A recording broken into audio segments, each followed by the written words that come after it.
안녕하세요. 평범하게 아이들을 키우며 일을 하고 있는 40대 여성입니다.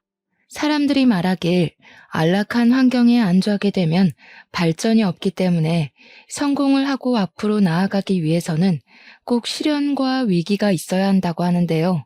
겪어보니 꼭 그런 것도 아니더라고요.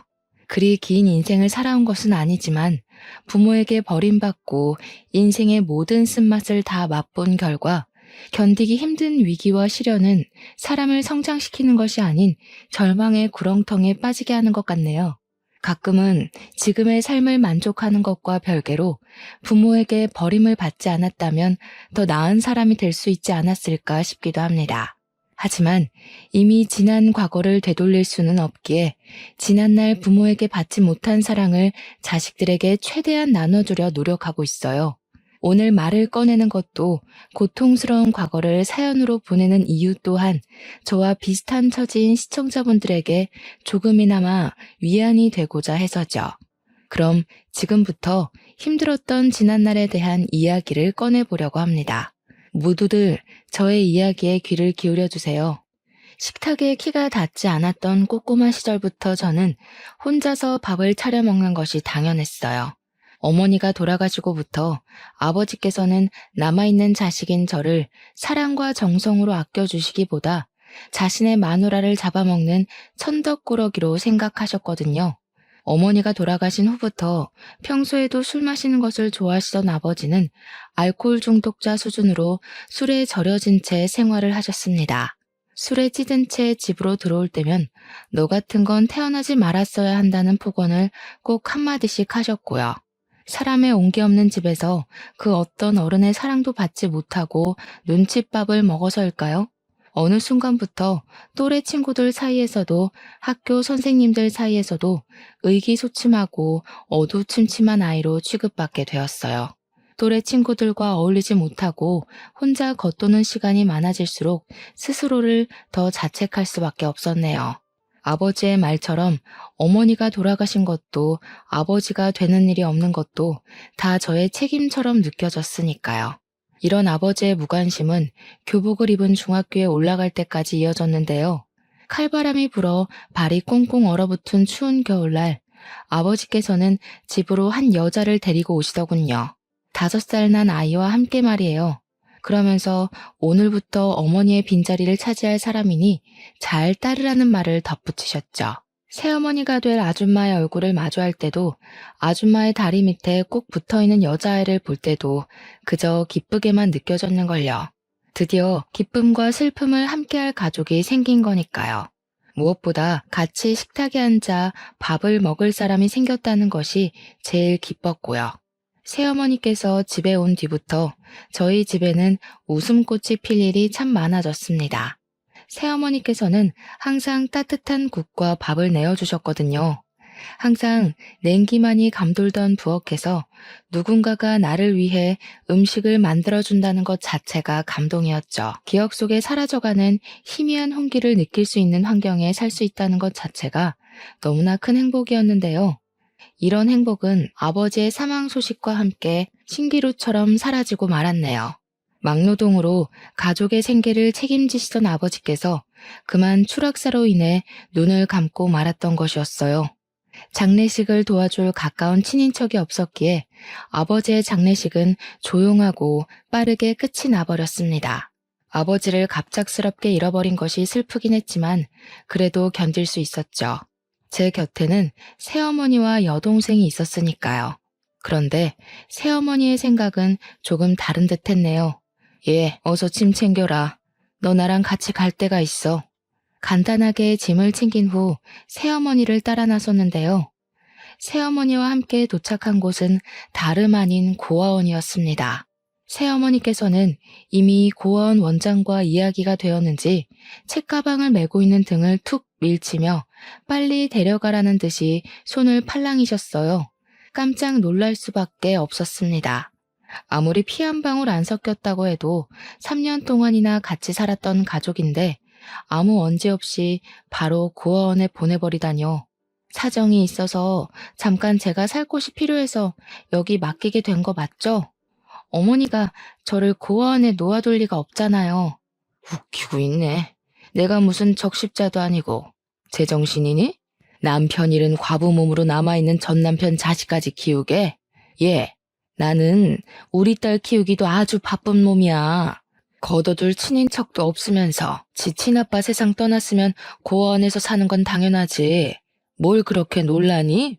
고아원이 어디 괜히 고아원이니? 다 너같이 부모 잃은 애들 모아서 키우려고 세운 게 고아원이지. 난 네 아빠 살아있는 동안 할 만큼 했으니 이제는 너 알아서 살아. 난 네 살 길 찾기도 바쁘니까. 그런 게 어디 있어요. 어머니 저희 집에 하셨던 말 기억 안 나세요? 좋은 엄마 돼주시겠다고요. 어머니가 먼저 말씀해 주셨잖아요. 고아원 밖으로 발걸음하는 새어머니의 치맛자락에 엉켜붙어 오열을 하며 붙잡았습니다. 이미 새어머니의 마음이 떴다는 것을 알고 있긴 했지만 겁이 나 어쩔 수가 없었어요. 이대로 새어머니를 보내면 영영 혼자가 돼버릴 것 같은 그런 두려운 말이에요. 어머머머, 얘가 지금 뭐 하는 거야? 가뜩이나 우리 딸 때문에 또 어떤 놈이랑 결혼을 해야 할지 머리 아파 죽겠는데 너까지 이러면 내가 뭐가 되니? 세상 어느 여자가 죽은 전 남편 애까지 데리고 살 생각을 하겠어. 네 사정이 딱한 건 어쩔 수 없지만 내 코가 석자다 보니 별 수 없구나. 이제 그만 놓으렴. 새어머니께서는 딱 잘라 잡힌 손을 내빼셨죠.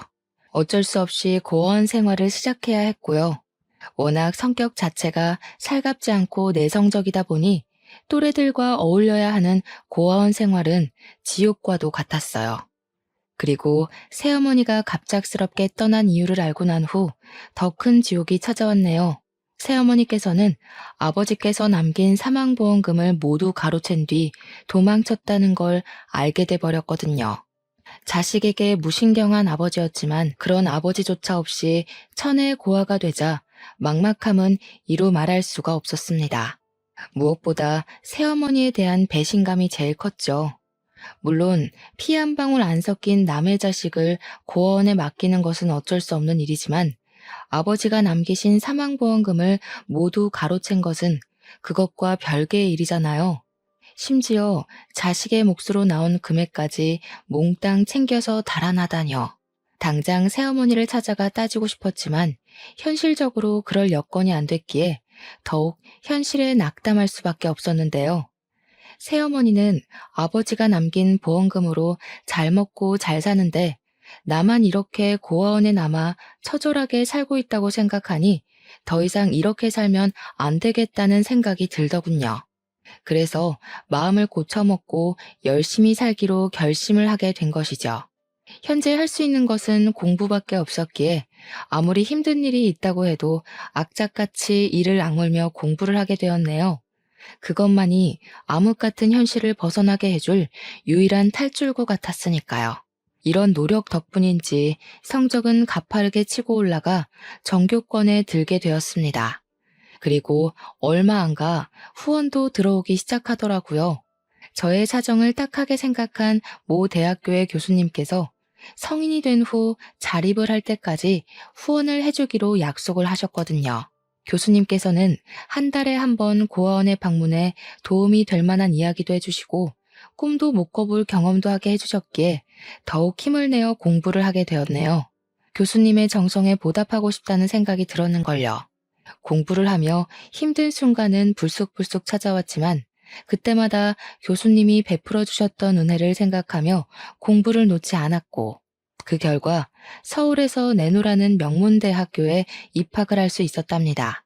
대학교에 간 후 교수님께서는 제 손을 꼭 잡아주시며 그동안 고생했다고 따뜻한 위로의 말을 건네주셨습니다. 그 후로 교수님의 집에 자주 드나들며 교수님의 가족분들과 허물없는 사이로 지내게 되었죠. 교수님의 집에서 한 번도 경험해보지 못한 화목한 가정의 분위기를 느끼며 염치 없지만 교수님의 가족이 되고 싶다는 터무니없는 상상을 하기도 했는데요. 놀랍게도 하늘은 이 어처구니없는 소원을 이루어 주시더라고요. 같은 학교에 재학 중이던 교수님의 아들이 진지한 만남을 제안한 것이었죠. 만남을 시작했을 때만 하더라도 덜컥 겁이 났어요. 교수님께서 아들과의 교제를 반대할 수도 있는 거잖아요. 하지만 이런 걱정과는 달리 교제 사실을 알리자 교수님께서는 저희의 사이를 흔쾌히 허락해 주더군요. 너그러운 마음으로 저희의 사이를 이해해 주신 교수님 덕분에 저희는 대학교를 졸업 후 행복한 마음으로 결혼식을 올릴 수 있었고요. 그렇게 결혼식을 올린 후 저희 부부는 시어머니의 집에서 살림을 시작하게 되었죠. 대학원을 진학해 교수로서의 꿈을 꾸는 남편과 다르게 대학교를 졸업한 후 저는 바로 학원 강사로 취업해 아이들을 가르치게 되었는데요. 시어머니께서는 학생들을 가르쳐 본 경험이 있어서인지 출퇴근하는 것을 이해해 주시며 직접 아침을 차려 주시기까지 하셨어요. 급하게 준비를 하고 나가야 할 때면 시어머니께서는 토스트를 입에 물려주기도 하면서요. 시누이 또한 여동생처럼 대해주셨기에 더할 나위 없이 행복한 나날의 연속이었네요. 그러던 중 결혼한 지 3년이 지나고 아이가 생겼습니다.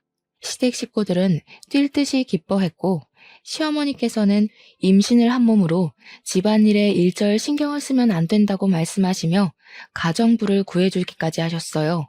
친가족에게조차 받아본 적 없는 사랑을 받고 나니 참 여러 감정이 스쳐가더군요. 시댁 식구들이 아니었다면 평생 동안 가족에게 사랑받는다는 것이 어떤 건지 모를 수도 있는 거였잖아요. 솔직히 피 한 방울 안 섞인 며느리를 이 정도까지 챙겨주는 시댁 식구들이 드물다는 것을 아니 더 감사하게 느껴졌습니다. 하지만 남편이 직접 고용한 가정부의 얼굴을 보는 순간 앞으로 창창할 것 같았던 앞날에는 먹구름이 끼기 시작했네요. 가정부는 다른 누구도 아닌 새어머니의 딸이었거든요. 시간이 오래 지났지만 새어머니를 빼다 박은 생김새 때문에 한눈에 알아볼 수 있었는걸요. 여동생 또한 저를 알아본 눈치였는지 굳은 표정으로 가족들 몰래 만나자는 말을 했죠. 너희 엄마가 내 몫으로 남겨놓은 아버지 보험금까지 다 가지고 도망간 거 모르지? 그때는 어려서 아무것도 몰랐다고 쳐도 이제는 알아들을 만큼 컸으니 내가 무슨 말을 하는지 잘 알 거라고 믿어. 물론 너는 아무런 잘못이 없기는 하지만 우리 아버지 돈까지 훔쳐 달아난 사람의 딸을 가정부로 들여서 얼굴 붉히며 살고 싶지는 않거든. 내 몸 편하자고 가정부를 들인 건데 가정부 때문에 집에 들어오기 싫을 정도로 불편하면 돈을 주면서까지 사람을 부릴 이유가 전혀 없잖아. 안 그래? 물론 여동생에게는 아무런 잘못이 없었지만 여동생이 얼굴을 보면 자꾸 새어머니가 생각이 나 말이 곱게 나가지 않았어요. 집에서 일하는 여동생을 보면 자꾸만 불편한 마음이 들어 태교에도 안 좋을 것 같았고요. 엄마가 언니한테 상처 줬던 건 내가 언니 집에서 일하면서 몸으로 갚을게. 그러니까 제발 내쫓지 말아줘, 언니. 엄마 병원비도 해도 한 달에 몇백씩 깨지는데 여기서 일 못하면 나 진짜 사채빚이라도 끌었어야 할지도 몰라. 아픈 곳 없이 정정하시던 분이 왜 병원 신세를 지시는 거야? 지병도 없으셨잖아. 그것도 옛날 말이지. 내가 이만큼 클 동안 시간이 많이 지났잖아. 사실 새아버지 돌아가시고 나서 우리 모녀 고생만 하면서 살았어. 이상하게 새아버지 돌아가신 후부터는 일이 잘 안 풀리더라고. 그리고 몇 달 전에는 교통사고를 크게 당해서 엄마 지금 식물인간인 채로 병실에 누워 계셔. 이런 거 보면 세상에 인과응보라는 게 있기는 한가 봐. 언니한테 상처 줬던 거 그대로 돌려받는 거지 뭐. 아무튼 나 여기서 계속 일할 수 있게 해줘. 언니 이렇게 부탁할게. 아버지 사망보험금을 훔쳐 달아난 새어머니가 밉기는 했지만 여동생의 사정을 들으니 짠한 마음을 감출 수는 없었네요.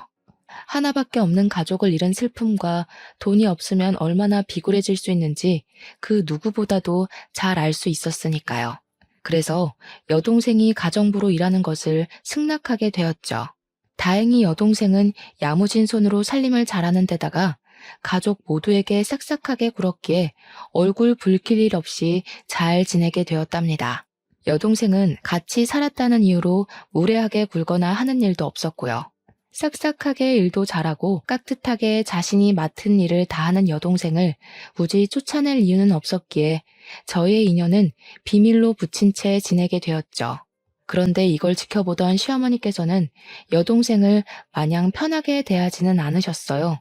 아가, 아무리 일을 잘한다고 해도 집에 젊은 여자 들여서 좋을 게 없다. 살림 솜씨 야무지고 꼼꼼한 건 그렇다 하지만 나는 굳이 문제 일으킬 원인 제공을 하고 싶지 않구나. 요 며칠 일하는 거 보니까 딴 마음 품고 저희 집에 일하러 온 사람은 아닌 것 같더라고요. 그러니까 어머니께서도 너무 걱정하지 마세요. 네가 괜찮다면 내 별말 하지는 않으마. 어차피 가정부 들인 것도 아가 너 편하자고 들인 건데 네 의견이 제일 중요하지. 그래도 혹시 모르니 아범이랑 너무 가깝게 지내게 하지는 말고 가정부가 일하러 오면 집에 귀중품 같은 건 꼭꼭 숨겨놓으렴. 잘 알지도 못하는 사람 괜히 덥석 믿었다 좋은 꼴 난 걸 내가 본 적이 없어서 하는 말이야. 어머니께서는 집안에 젊은 여자가 가정부로 들어온 것이 탐탁치 않은 것 같았어요.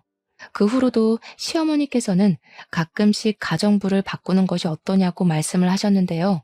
그럴 때마다 거절을 하고 말았네요. 어쩌면 임신 내내 가장 가까운 곳에서 옆을 지켜준 여동생에게 정이 들었는지도 몰랐죠. 시간은 흐르고 흘러 임신 막달이 다가오고 출산 예정일을 일주일 앞둔 날이었습니다. 미국에서 오랫동안 타지 생활을 하던 친구가 오랜만에 한국으로 입국을 한다고 하더군요. 마침 시댁 식구들은 다 바쁜 일이 있었기에 저를 공항으로 바래다 줄 사람은 없었어요. 이런 상황이 걱정이 되었는지 남편은 친구를 다음에 만나는 것을 권했죠.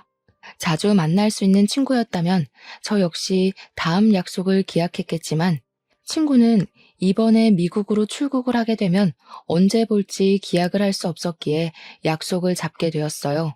남편은 택시를 타고 가라 말을 했지만 공항까지 택시비가 만만치 않았기에 직접 운전을 하게 되었는걸요. 그리고 친구를 만난 행복한 시간을 보낸 뒤 다시 집을 가기 위해 운전을 하게 되었는데요. 어둑한 도로를 달리던 중 바로 앞에는 역주행하는 차량이 보이더군요. 깜짝 놀라 어떻게든 차를 피하려고 했지만 브레이크를 밟았을 때는 이미 역주행한 차와 충돌을 한 후였기에 저는 그대로 의식을 잃고 쓰러지고 말았죠. 다시 깨어나 보니 병실 침대에 누워 있었어요. 문득 만진 배가 홀쭉해진 것을 확인하고 깜짝 놀라자 바로 옆에 있던 남편은 제 손을 잡으며 아이는 제왕절개로 태어나 아무 문제가 없다고 말을 해주었습니다.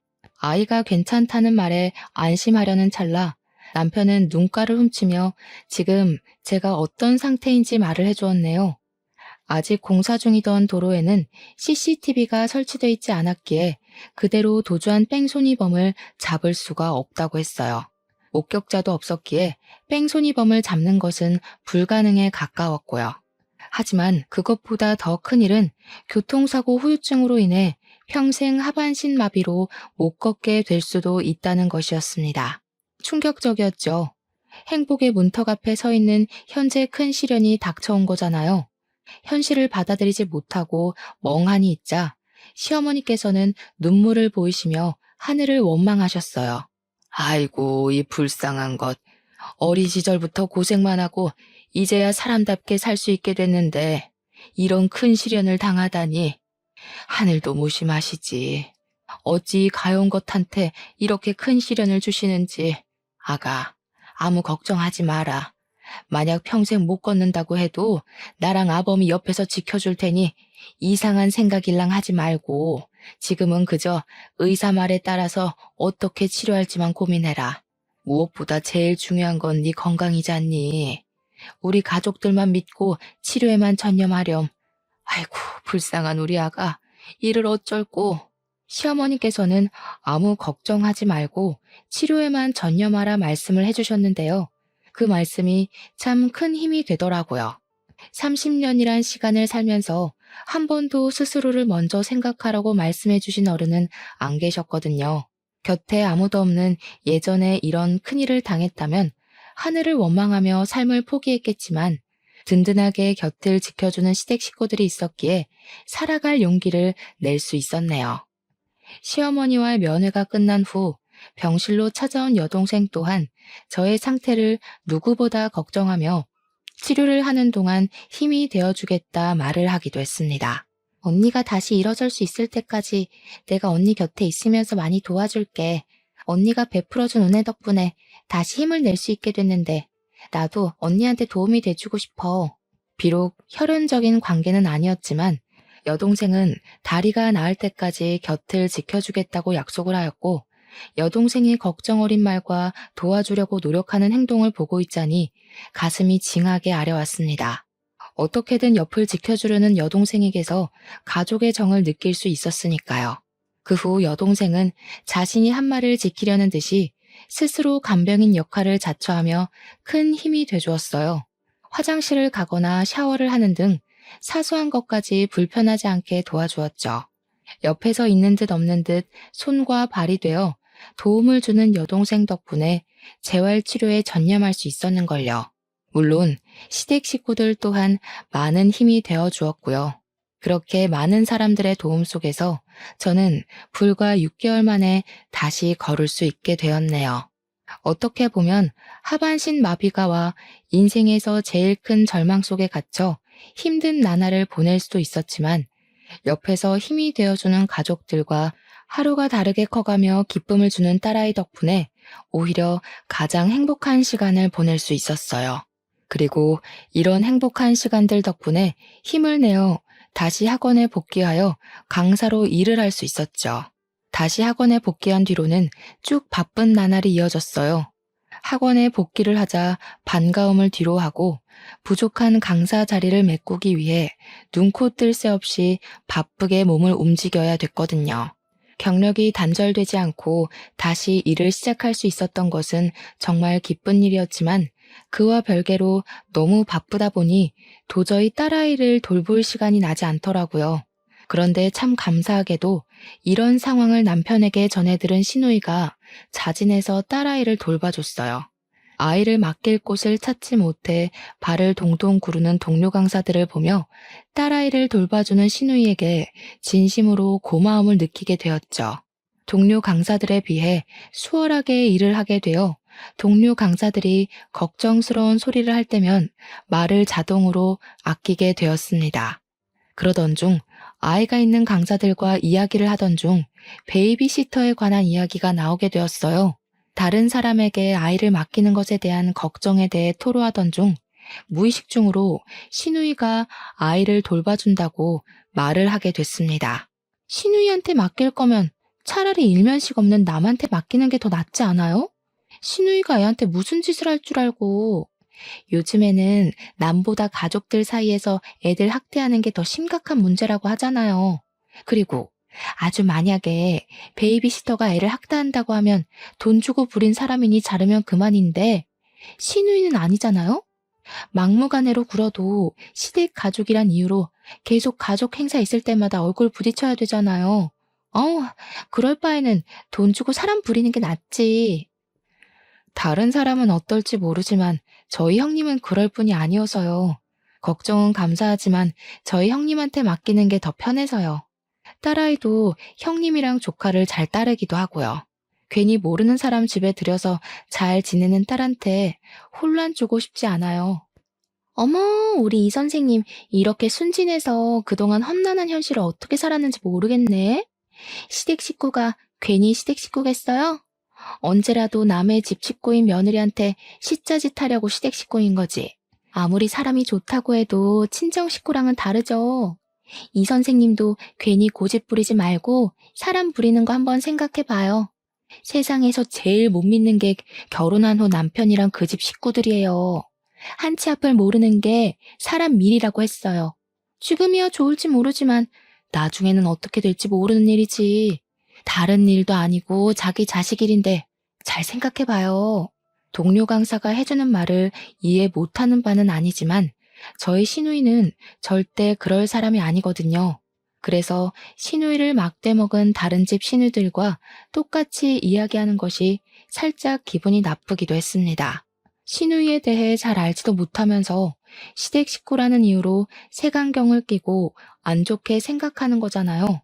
가끔가다 주위 사람들은 의사 집안의 시집가 손에 물 한 방울 안 묻히고 사모님 소리를 듣는 시누이가 밉지 않냐고 물어보곤 하는데요. 질투가 나기는커녕 경제적으로도 정신적으로도 여유로운 시누이가 있어 너무 좋다고 말을 하곤 합니다. 사랑을 듬뿍 받은 시누이는 언제나 친언니처럼 자신이 받은 것을 나눠주니까요. 더군다나 친딸처럼 딸아이를 돌봐주는 시누이가 없었다면 학원 일에 열중할 수도 없었는걸요. 큰 사고가 난 후 딱 하나 좋은 점을 꼽으라고 말을 한다면 그건 바로 평범한 일상생활에 감사함을 느낄 수 있게 되었다는 겁니다. 그리고 평범함에 감사함을 느끼며 하루를 보내서인지 더 열심히 살게 되더라고요. 맡은 일에 최선을 다하며 살다 보니 어느새 복귀를 한 지 한 달이란 시간이 훌쩍 지나갔죠. 그 사이 시누이는 시매부와 함께 해외여행을 떠났기에 방학을 맞은 조카딸은 시댁에 와서 지내게 되었습니다. 조카딸은 의젓하고 딸아이와도 사이좋게 지냈기에 시댁에서 지낸다는 것이 참 기뻤는데요. 학원 일 때문에 늦게 귀가를 하던 딸아이와 놀고 있던 조카딸은 의외의 이야기를 꺼내더군요. 외숙모는 왜 삼촌이랑 안 놀아? 뜬금없는 조카딸의 말에 고개를 갸우뚱했습니다. 아마도 남편은 대학 교수 임용을 준비하는 탓에 바쁘고 저 또한 학원 일로 바빴기에 그런 생각을 하는 듯 했어요. 요 근래 저희는 서로 붙어있는 날은 손에 꼽을 정도로 적었거든요. 상황을 이해시키고자 말을 하자 조카딸은 고개를 갸우뚱거리며 의미심장한 말을 했죠. 삼촌이 바빠서 그런 거라고? 이상하다. 아줌마랑은 밤마다 잘만 놀았는데 외숙모가 너무 바쁜데 심심해서 아줌마랑 노는 건가? 아줌마랑 놀다니? 그게 무슨 말이야? 외숙모 아직 몰랐어? 삼촌 밤마다 밥 주는 아줌마랑 나와서 노는데. 조카딸이 말하는 밥 주는 아줌마는 제 여동생이 확실했습니다. 밤마다 여동생과 남편이 만나다니 의문점이 드는 것이 한두 가지가 아니었어요. 일단 남편과는 각방을 쓰는 것도 아니었고 한 침대에서 생활을 했기에 남편의 인기척이 나면 바로 깰 수밖에 없잖아요. 그런데 저는 한 번도 집에서 깬 적이 없었는걸요. 그래서 조카딸이 착각했을 수도 있다는 생각이 들어 다시 물어보게 되었죠. 잘못 본 건 아니고 삼촌이랑 아줌마랑 밤에 놀 일이 없잖아. 왜 숙모는 내가 바보인 줄 알아? 저번에 물 마시러 가면서 내가 봤단 말이야. 내가 볼 땐 삼촌이랑 아줌마가 외숙모 몰래 비밀놀이를 하는 것 같아. 안 그럼 외숙모만 쏙 빼놓고 삼촌이랑 아줌마가 밤마다 놀러 갈 리가 없잖아. 조카딸의 말을 듣고 기억을 되짚어보니 수상한 것이 하나 있긴 했습니다. 남편이 건강을 챙겨야 한다는 명목으로 챙겨준 비타민이었습니다. 그것만 먹으면 잠든 기억도 없이 쥐도 새도 모르게 잠들어 다음 날이 되어서야 일어난다는 것이었죠. 비타민을 먹었을 때만 하더라도 누적된 피로로 인해 쓰러지듯이 잠에 들었다고 생각했지만 다시 생각해보니 비타민이 원인인 것 같았어요. 물론 가장 사랑하는 남편을 의심하고 싶지는 않았지만 행동이 수상했기에 의심을 안 할 수가 없었는걸요. 그래서 그날만큼은 남편이 건네준 비타민을 먹는 신용만 한 후 잠에 들은 척 연기를 하게 된 거고요. 물증 없이 의심만 키워가는 것보다는 나은 일이잖아요. 설마 하는 마음에 눈을 감고 있자 남편은 기다렸다는 듯이 나갈 채비를 하고 방 밖으로 나가더군요. 밖에서 들리는 말소리에 귀를 기울여 보니 여동생과 함께 이야기를 나누는 것이 분명했죠. 이러니 저러니 해도 빨리 끝내는 게 낫지 않겠어요? 모두를 위해서도 그게 좋을 것 같은데. 아직 집사람 몸이 다 낫지도 않았는데 갑자기 이러는 법이 어디 있어? 아직 약속한 시간 지나지도 않았잖아. 그러지 말고 조금만 더 시간을 줘. 그럼 저보고 이 거지 같은 가정부 일을 계속하라고요? 집안일이 하기 싫으면 새로운 사람 구해줄 테니까 집에서 쉬고 있어. 그 후 일은 내가 알아서 할 테니까. 아이고, 내가 집에 없으면 그 사이 어떤 일이 일어날 줄 알고? 쓸데없는 소리 하지 말고 따라 나와요. 시간 없으니까. 목 끝까지 이불을 덮고 있는데도 한겨울에 발가벗겨져 있는 것처럼 소름이 싹 돋았어요. 그동안 남편과 여동생은 저의 눈을 속여가며 밤마다 만났다는 것이 분명해졌으니까요. 가슴에서는 우라통이 터지고 몸은 꼼짝할 수 없을 만큼 무거웠지만 두 사람의 비밀을 알게 된 이상 손 놓고 바보처럼 있을 수만은 없었습니다. 그래서 황급히 침대에서 일어나 두 사람을 뒤따라 나간 것이죠. 다행히 밖으로 나가자 두 사람은 한 번 시작한 말다툼으로 인해 아직 출발을 하지 않고 있었습니다. 덕분에 저는 수월하게 택시를 타고 두 사람을 따라갈 수 있었고요. 남편과 여동생이 타고 간 차를 따라가는 동안 주먹을 쥔 손에서는 흥건히 땀이 났죠. 남편과 여동생이 도착한 곳은 허름한 주택들이 모여있는 빌라촌이었는데요. 택시에서 내리기도 전 두 사람은 빠르게 차에서 내려 바로 앞에 있는 반지하 빌라로 걸어 들어갔어요. 그걸 보고 있자니 마음이 급해져 저 또한 종종 걸음으로 뒤를 따랐고요. 택시에 내릴 때만 해도 마음이 급해져 걸음이 빨라졌지만 막상 반지하 앞에 서니 집으로 달아나고 싶다는 생각이 들고 말았네요. 이 문을 열고 들어가면 더 이상 남편과 여동생을 예전처럼 대할 수도 소중한 관계를 이어가지도 못할 것이 뻔했으니까요. 겁쟁이라 생각하실 수도 있었겠지만 두 사람이 들어간 문 앞에 서니 그냥 모른 척하고 지낼까 생각도 했습니다. 혼자만 입을 다물면 저희 가족은 전처럼 화목하게 지낼 수 있는 거니까요. 하지만 다시 머리를 흔들어 생각을 고쳐먹었어요. 한평생 고생한 스스로를 위해서라도 거짓된 행복을 쫓는 것은 옳지 않은 일이라고 생각했거든요. 귀를 기울이자 흐느끼는 여자의 목소리가 제일 먼저 들렸어요. 집중해보니 그 목소리가 익숙하게 들리더라고요. 흐느끼는 소리 뒤로 남편이 애원하는 소리가 들렸고 그만 흥분을 주체하지 못하고 문고리를 돌리고 말았습니다. 문고리를 돌리자 잠기지 않은 문은 벌컥 열리고 말았는데요. 안쪽의 풍경에 드러나는 순간 그동안의 걱정도 두려움도 모두 잃어버리고 말았어요. 의자에 앉아있는 여동생 앞으로 남편과 시누이는 무릎을 꿇고 있었거든요. 너무나 충격적인 모습에 머리를 굴릴 생각도 하지 못하고 그 자리에 서서 반지하 안을 멍하니 바라볼 수밖에 없었네요. 세 사람 역시 당황해 보인 건 마찬가지였고요. 무릎을 꿇고 있던 남편은 여길 어떻게 알고 왔냐며 호통을 쳤어요. 너무나 갑작스럽게 일어난 일에 머릿속은 온통 혼란스럽기만 했습니다. 상황은 예상한 것보다 더 이상하게 흘러갔으니까요. 이도저도 못하는 상황에 여동생은 의자에서 일어나 저에게 걸어오더군요. 이게 도대체 어떻게 된 일이야? 형님하고 애아빠가 왜 네 앞에 무릎을 꿇고 있는 거야? 언니는 부모도 없이 산전수전은 다 겪었으면서 어쩜 이리 순진해? 누가 보면 부잣집 외동딸로 고이 큰 줄 알겠어. 원래는 언니 몰래 돈만 챙겨서 나가려고 했는데 아무것도 모르는 게 안쓰러워서 내가 말해주는 거야. 그래도 자매로 지내던 시간이 있는데 모른 척하고 넘어가긴 좀 그렇잖아?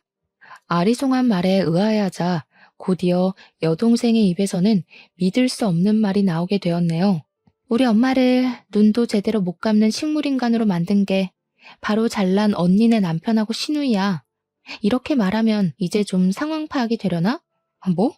아니 도대체 그게 무슨... 당신이 직접 말해봐. 아니지? 뭔가 오해가 있는 거잖아. 그렇지? 미안해 여보. 사고여서 나도 어쩔 수가 없었어. 당신한테 말하면 걱정할까봐 차마 말할 수가 없었어. 남편이 말하길 늦은 밤 시누이와 함께 집으로 오던 중 무단횡단을 한 사람으로 인해 교통사고로 났다고 해요. 바로 119를 불러 병원으로 보냈지만 이미 상태는 손 쓸 수도 없을 만큼 악화돼 있었고요. 눈물을 보이며 말을 하는 남편을 보니 마음이 아려왔어요. 다른 누구도 아닌 한평생을 착하게 살아온 남편과 시누이가 이런 큰일을 겪게 되다니 가슴이 아파 견딜 수가 없었죠. 더군다나 남편과 시누이가 잘못한 것도 아니고 무단횡단을 하던 새엄마로 인해 이런 큰일을 겪게 된 거잖아요. 불쌍한 척 하기는. 자기 때문에 우리 엄마는 병상에서 꼼짝도 못하고 누워만 있게 생겼는데 너 뒤에서 우리 남편이랑 형님 이렇게 무지막지하게 괴롭히려고 착한 척하면서 내 앞에서 알랑거렸던 거니? 같이 한솥밥 먹던 사이끼리 어떻게 이런 못된 짓을 할 수가 있어. 애초에 새어머니가 무단횡단만 안 했어도 이런 일은 없었잖아. 먼저 잘못한 사람이 누군데 왜 엄한 사람한테 화풀이를 해. 참나 기가 막혀서. 좋아. 모든 게 무단횡단한 우리 엄마 잘못이고 언니네 남편이랑 시누이는 아무런 잘못도 없는 거니 언니 남편이 일하는 대학교에 가서 뺑소니범이라고 동네방네 떠들고 다녀도 되겠네? 잘난 언니네 시누이 시댁에도 뺑소니범이라고 말해도 되고. 기가 막혀 아무 말도 나오지 않더군요. 뻔뻔하게 나오는 여동생을 보고 나서야 알게 되었습니다. 여동생은 그동안 남편의 교수 임용이 얼마 남지 않은 것과 모두 의사 집안인 신우인의 시댁에 실체를 알리겠다고 협박을 하며 그 빌미로 돈을 뜯어낸 것이었죠. 그동안 가장 가까운 곁에서 다리를 회복할 수 있도록 도와준 여동생의 착한 마음씨에 감동해 간신히 마음의 문을 열기 시작했는데 모든 것이 다 거짓이었던 거잖아요. 너를 동생이라 생각하고 지금까지 품고 있었던 시간이 아깝다. 네 속이 이렇게 시커먼 줄 알았으면 진작 내치는 거였는데 그동안 내가 눈이 멀어서 그 시커먼 속내를 눈치채지 못했어. 동생이라니? 당신한테 가족은 돌아가신 장인어른만 있었던 거 아니야? 의연중에 나온 동생이란 말에 남편은 의아해했고 저는 그동안 여동생과 비밀로 했던 속내를 말하게 되었네요. 말을 하고 보니 이상했어요. 새어머니에 대한 복수를 하고 싶었으면 가정부로 일할 것이 아니라 그냥 남편과 시누이에게 돈을 요구하기만 하면 되는 거잖아요. 또 다른 속내가 있을까 여동생에게 물어보았는데요. 여동생은 피식거리며 당연하단 듯이 상상도 못한 말을 술술 내뱉더군요. 원래 돈 많은 집은 밖이 아니라 안에서 티가 나는 법이잖아. 밖에서 푼돈 받으며 돈 걱정할 바에는 집에 들어와서 얼마 받아낼 수 있을지 머릿속에서 계산기 두드리는 게 훨씬 낫잖아? 그리고 문자나 전화로 협박해봤자 신경이나 쓰겠어? 얼굴 보이면서 알짱거려야 숨통 조여야 돈도 따박따박 바치지. 그래서 일부러 가정부로 들어온 거야. 저는 얼굴이 저절로 찌푸려졌어요. 돈을 더 뜯어내기 위해 가정부로 들어오다니요. 언니라고 말하며 따르던 것도 진심 어린 병간호도 모두 돈을 뜯어내기 위한 수단이었다고 생각하니 저도 모르게 눈물이 앞을 가렸습니다. 애초에 돈을 뜯을 목적이었으면 병간호 같은 건 안 해도 되는 거였으니까요. 간신히 속상한 마음을 넘기고 묻자 여동생은 재활치료를 도와준 명목으로 시어머니와 친해져 재산 상태를 파악하기 위해서라고 답을 했네요. 다리 다친 까치를 도와줘도 은혜를 갚는다던데 나도 언니 다리 고쳐준 값은 톡톡히 받아내야지. 지금까지 착한 여동생 가면 쓰고 고생한 게 얼마인데 긴 말 안 할 테니 언니네 시어머니 명의로 되어 있는 땅덩어리는 나한테 넘겨줘야 되겠어. 그게 어떤 땅인데 네가 그걸 탐내. 무슨 사연 있는지는 내 알 바 아니니까 땅 문서나 내놔. 원래 자식이 사고치면 그 부모가 대신 갚는 거잖아? 강남에 있는 땅덩어리만 넘겨주면 뺑소니 일도 눈 감아줄 테니까 잘 생각해봐. 앞으로 교수님 소리 들으면서 호강할 일만 남았는데 땅덩이 하나 때문에 평생 노력한 걸 물거품으로 만들 수는 없는 일이잖아. 그렇게 신경전이 이어지고 있던 찰나 거칠게 집 문이 두들겨지자 기세등등하던 여동생은 신경질적으로 누구냐고 답을 한 후 문을 열었는데요. 문이 열리자마자 집 안으로 4~5명 되는 형사가 들이닥치더군요. 그러면서 여동생의 팔목에 수갑을 채웠고요. 곧이어 형사는 저희에게 경찰서로 같이 가줘야겠다는 말을 했죠. 그리고 경찰서에 도착한 저희는 형사의 입에서 경악할 만한 이야기를 듣게 되었네요. 저를 하반신 마비로 만들었던 뺑소니범이 다름 아닌 여동생이라는 것이었죠. CCTV도 없는 으슥한 곳이라 절대 못 잡을 거라고 생각했었는데 공범을 저지른 한 남자가 음주운전으로 뺑소니를 저질렀다며 자백을 한 것이었죠. 자백을 한 사람은 다름 아닌 여동생의 남자친구였고요.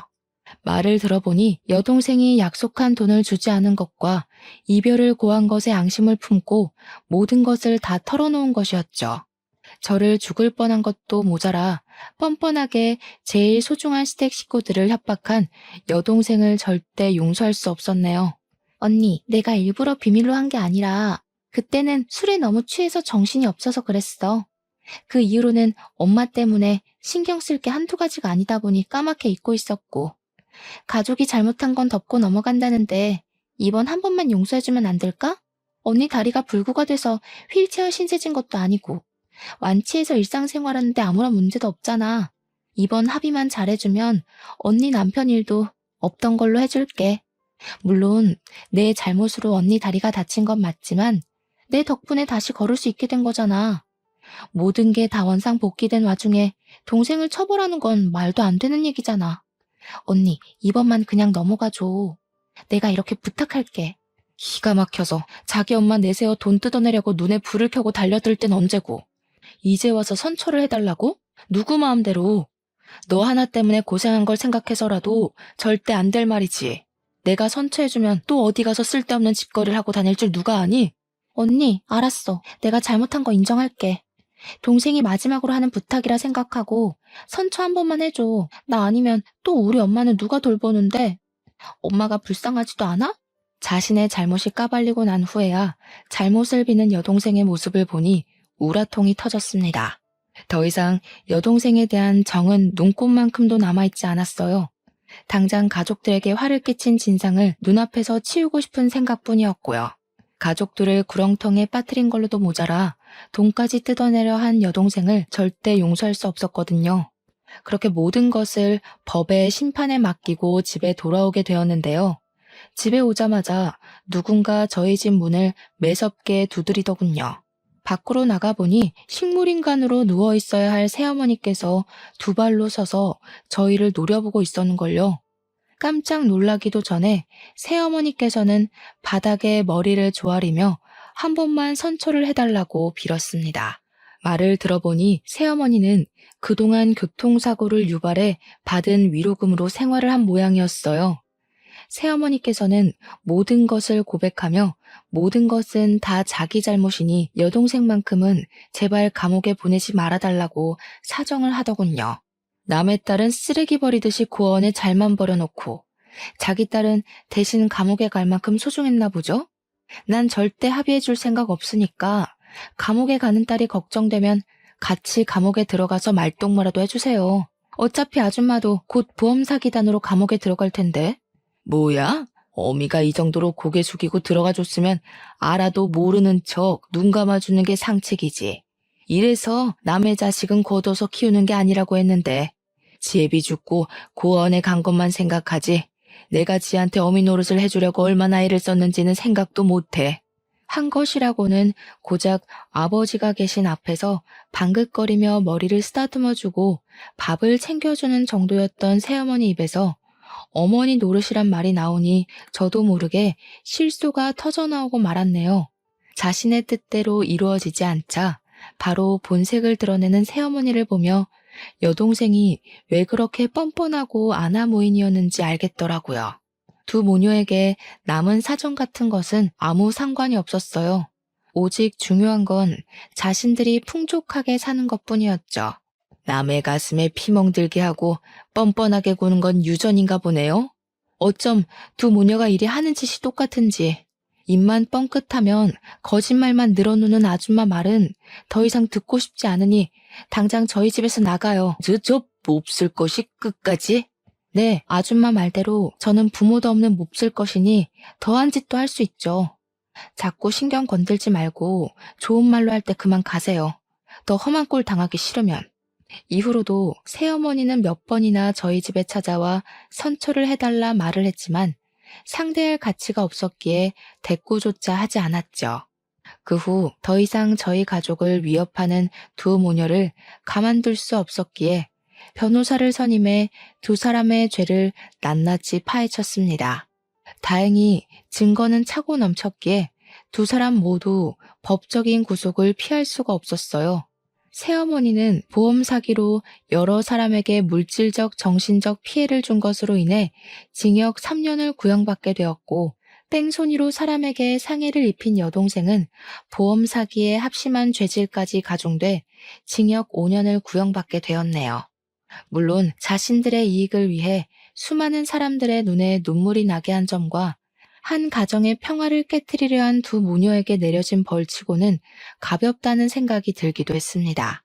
하지만 더 이상 새어머니와 여동생이 저희 가족을 건드리지 못한다는 점에서 위안을 얻게 되었는걸요. 현재 저희 가족은 지난날에 힘들었던 일을 잊고 잘 지내는 중입니다.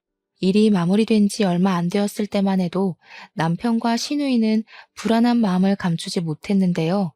시간이 흐르자 불안함은 자연히 사라졌네요. 무사히 교수 임용을 맞춘 남편은 그날의 사건 이후 더 잘해주려 노력을 하고 있답니다. 제 덕분에 집안의 평화는 물론 잘못된 점까지 바로 잡을 수 있었다면서요. 그런데 요즘 눈치 없는 불청객은 자꾸 편지를 보내오곤 해요.